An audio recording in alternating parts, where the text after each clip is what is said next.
What's going on, guys? It's Rod Tech, and today we have a review of the Memoria Pro from SuperBeingsLabs.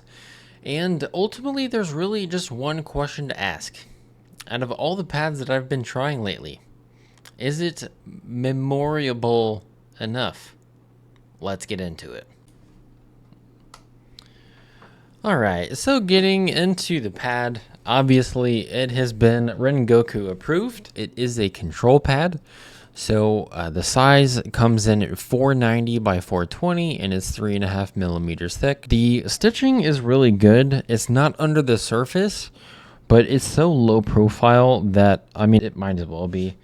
The stitching is really good. Like I said, it's not entirely under the surface, but it's so close. I have a picture that I'll throw up. The two things, as always, that I wanted to talk about is the base and the surface. So the base is using a soft glide polyurethane foam, and the base honestly feels really good. It is 3.5 millimeters thick, so at least in terms of the pad itself, it's closer to a mid pad. Most mid pads are gonna be around that 3.5 millimeters thick. Whenever you push into the pad, you do get a little bit of foam and that kind of plushy feel whenever you push down, but it's not going to be a lot compared to something like a Saturn Pro. It's a little bit more firm, but the base feels really good. When we're talking about the surface, so comparatively to a lot of the pads that I've been using lately, whether that be like the Nacho Riz that's next to me, the Infinity control pad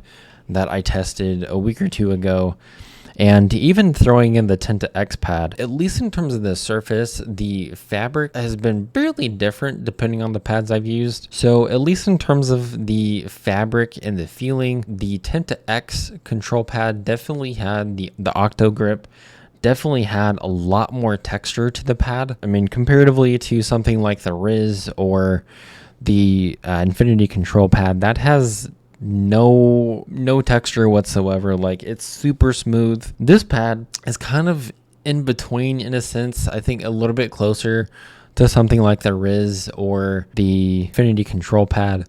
It's still fairly soft and it has a little bit of a texture from the fabric, but I mean, there's not really a whole lot. It's still pretty smooth. It's not super rough, and in playing, it's not like it would be uncomfortable in using it at all. So it does have a little bit of texture, but it's not uncomfortable. It doesn't have that rough feeling. So it is very comfortable from the surface. And at least whenever I've been playing a lot of Fortnite and primarily the finals lately. And whenever it comes to the surface of the pad, this pad, the cloth is built for control, and it's built to have a little bit of speed, specifically for micro adjusting, and they nailed it. So this pad has a lot of control whenever it comes to tracking scenarios, or again, playing something like Apex or the finals.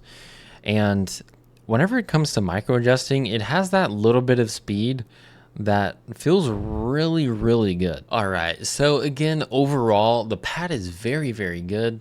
For a control pad, is probably gonna be in my top 2.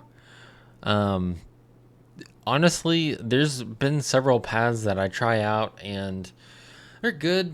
It's something that I could always go back to if it has a good design, or just something that I want to try that's different. But honestly, the moment that I put this pad on my desk, I've switched back and forth between this and the Riz, but for probably the last couple of days, like, I've solely been meaning this. One, for the review, but two, it just feels good. I don't want to switch. It's a good pad. I do think that after the journey of using this pad over the last 2 weeks, that I do need a memento of my journey, if you know what I mean. So with that being said, I do have a couple of mouse pad reviews in the coming weeks. Some other surprise pads that haven't even been announced yet, so definitely looking forward to trying those. As always, if you have any questions, feel free to throw them in the comment section down below. And with that, I will catch you all next week. Peace.